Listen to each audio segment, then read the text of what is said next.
Good evening, good afternoon and good morning. Johnny V coming at you with another video. And again guys, I have another review from our friends at DDA Die-Cast Direct model kit. And we are looking at the LJ GTR XU1 Holden Torana in 1/24 scale. Along with like all the other ones that I've reviewed, the Monaro and the panel van and the Falcon.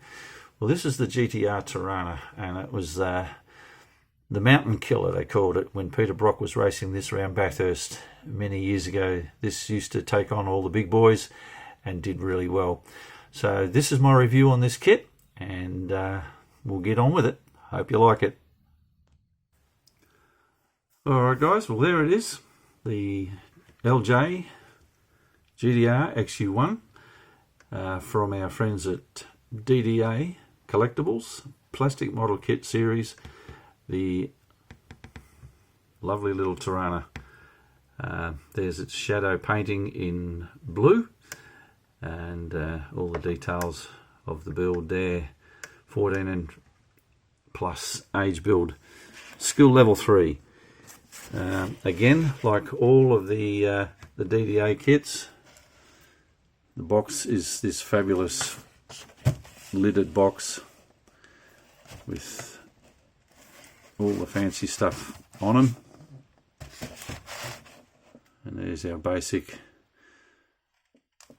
sketch work.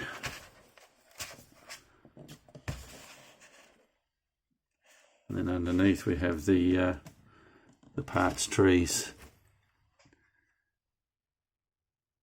shown in schematic drawing form.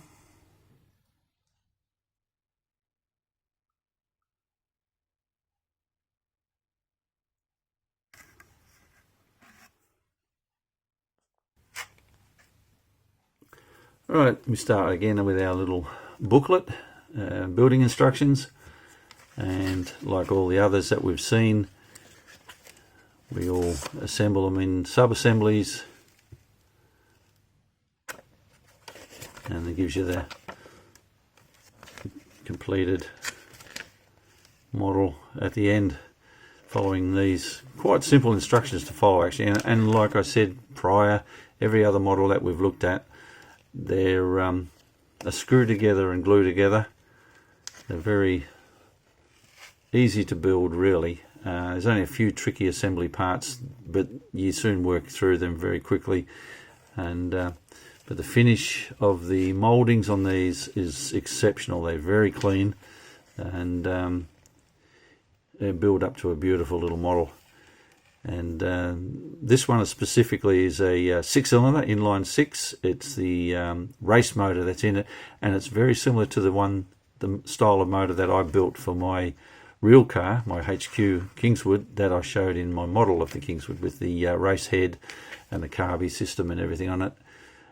This actually run either triple SUs or triple Weber carbies, and like I said, this car raced at Bathurst here in Australia during the 70s, and it won many events, especially under the guidance of Peter Brock, one of the Australian iconic racers of the day. And yeah, we have some accessory packs that they come in with now that you can alternate. If you don't want to run the 6, you can actually buy the LC and LJ engine pack accessories with a V8 to build a hot rodded version of the car.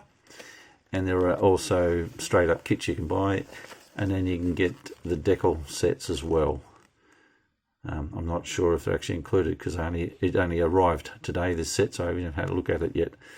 So there you go, and there's the custom LC version, and the one with the big wheels, the drag motor and everything in it.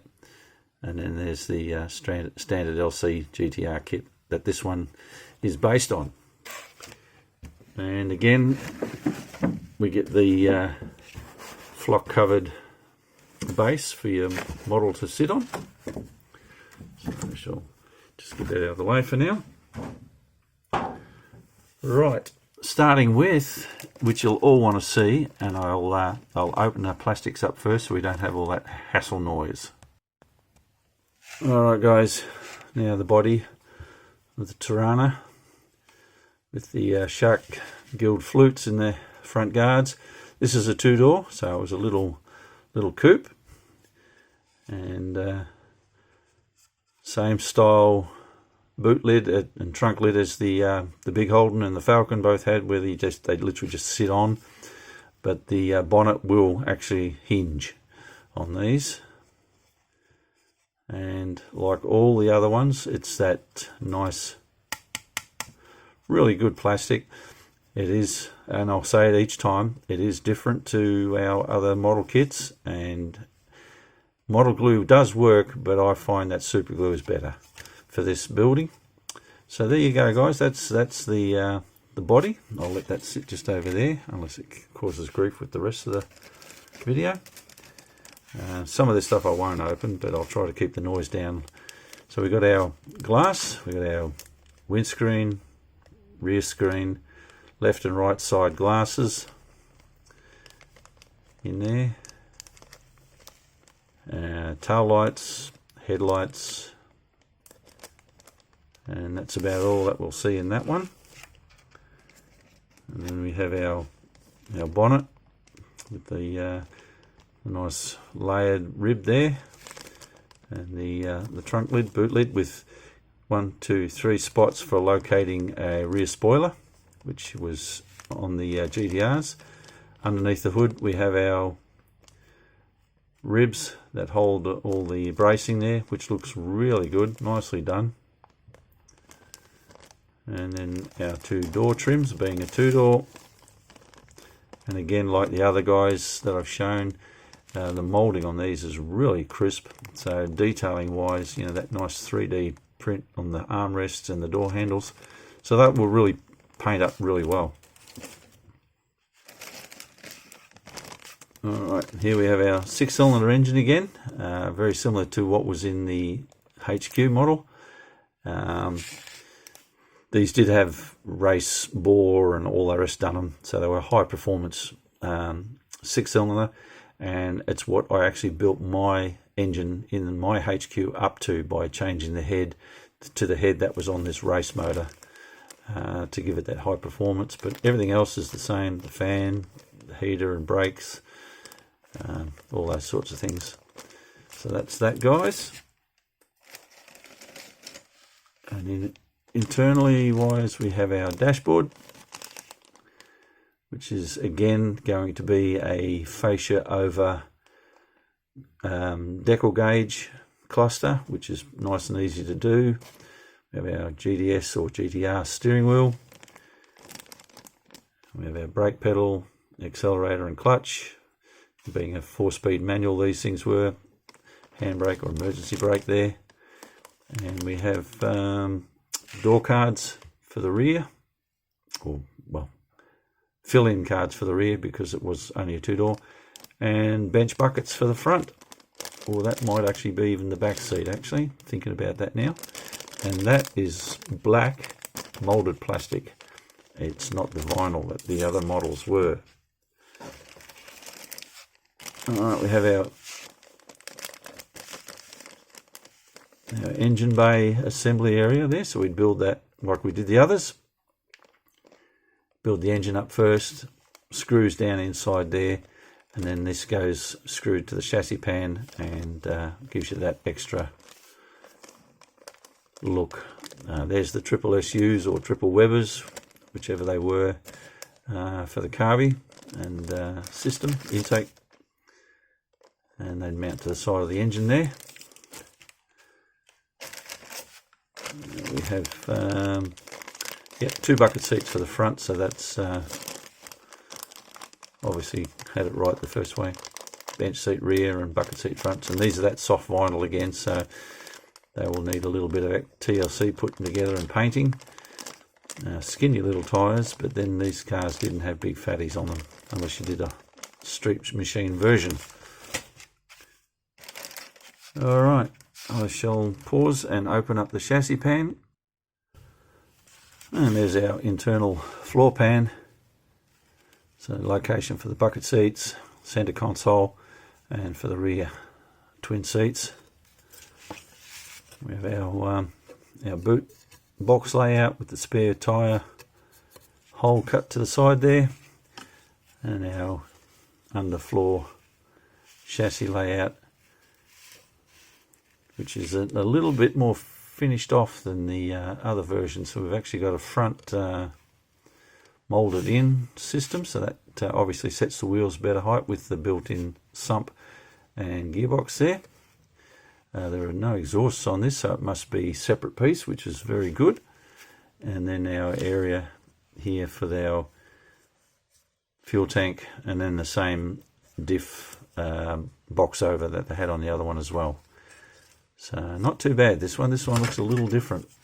And then obviously the same nice moulded inside with the layout the way it sits. So that's pretty good. I don't mind that one at all.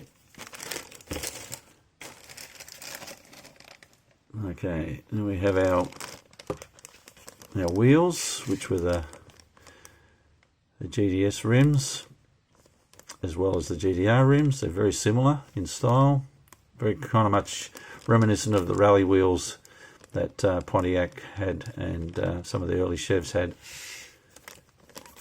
And then we have our front bumper, rear bumper, wiper blades, and the grille with that really high point in the front, which was really nice. What else we got there? A couple of incidental pieces, left and right mirrors, rear vision mirror, headlamp buckets, must be number plate, and door handles on there. So yeah, really nicely molded. That grille is lovely that it's actually see-through. That really makes a big difference. And again, we have our little handy dandy toolkit with a screwdriver and a pair of tweezers and the screws for the assembly. And then our little decal sheet there with the dashboard, the GTR emblems for the sides of the bodies, the Holden logo for the grille, and for the boot lid as well. And I think there might even be a radio or something else in there as well that I can see. So that's not too bad. And I think on the back there should be the mylar. Yep, there's the chrome mylar for the mirrors. So that's really cool. And then we have our last piece for the main body. We have our, I think that's the front valance. And then we have our nose cone on the grille, and our rear spoiler, a little ducktail spoiler that goes on the boot lid. And we have that'll be our differential housing, and that'll be the front wheel that's moulded better than the HQ version, so you don't actually see that business now, which is nice.